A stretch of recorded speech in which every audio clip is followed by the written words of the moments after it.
తీరా ఎక్కడ మీరు ఎవరు కలవాలంటే ప్రతిదానికి అన్న నాకు ఈ ఖర్చు ఉన్నది, ఆ సమస్య ఉన్నది, ఈ సమస్య ఉన్నది అంటే అందరి దగ్గర రాలేరు కదా. సో కాబట్టి ఒక వ్యక్తిని అని చెప్పేసి ఆ వ్యక్తి దగ్గర డబ్బులు పెట్టి ఆ వ్యక్తిని మా వాళ్ళకి అటాచ్ చేస్తే ఆ దొంగ నా కొడుకు ఫోన్ స్విచ్ ఆఫ్ చేసుకొని పారిపోయాడు. అప్పుడు ఏం చేయాలి మేము?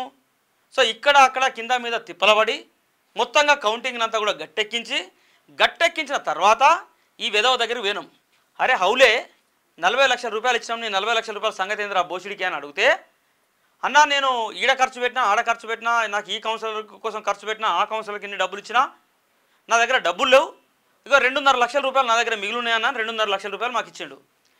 అసలు ఏ కౌన్సిలర్కి ఇచ్చినావు, ఎందుకు ఇచ్చినావు, నీకోసం ఎందుకు ఈ డబ్బులు పెట్టాల్సి వచ్చిందని చెప్పేసి అని వాడిని చెడామడ తిట్టి బోసిగా ఆ డబ్బుల లెక్కలను చూపెట్టు నువ్వు అని అడిగినప్పుడు వాడు కాటయ్య, కూటయ్య, జక్కయ్య, ఎల్లయ్య, పుల్లయ్య, మల్లయ్య అని ఒక 20 లక్షల రూపాయల లెక్క మాకు పేపర్ మీద రాసుకొచ్చాడు. అసలు వీళ్ళెవరు రాబాయి, వీళ్ళకి ఎందుకు డబ్బులు ఇచ్చినావు, నేను ఇవన్నోడు ఎవడు?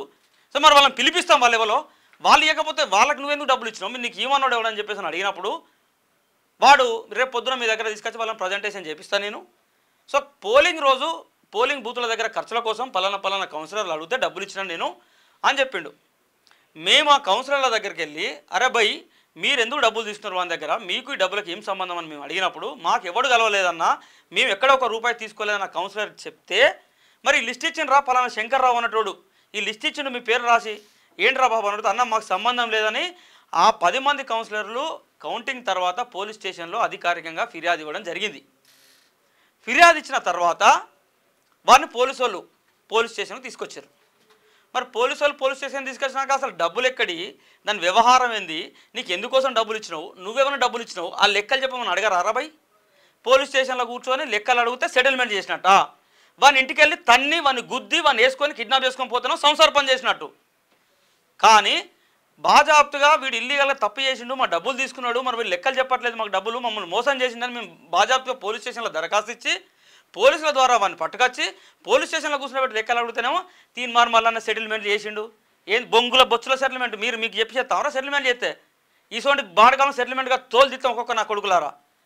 40 లక్షల రూపాయలు ఎత్తుకొని పోయి మళ్ళీ పైసలు ఎత్తుకొని పోతే మళ్ళీ అన్నట్టు గాజులు వేసుకొని చేతులు ముడుచుకొని సైలెంట్గా కూర్చొని ఉండాలి.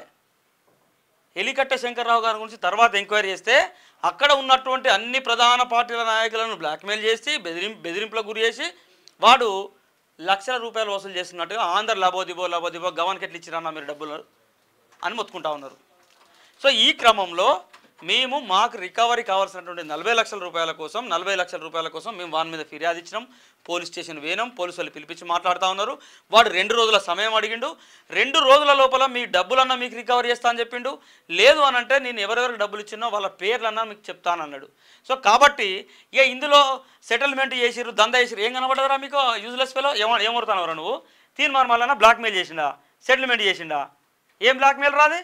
ఇచ్చిన పైసలు అడిగితే బ్లాక్మెయిల్ చేసినట్ట.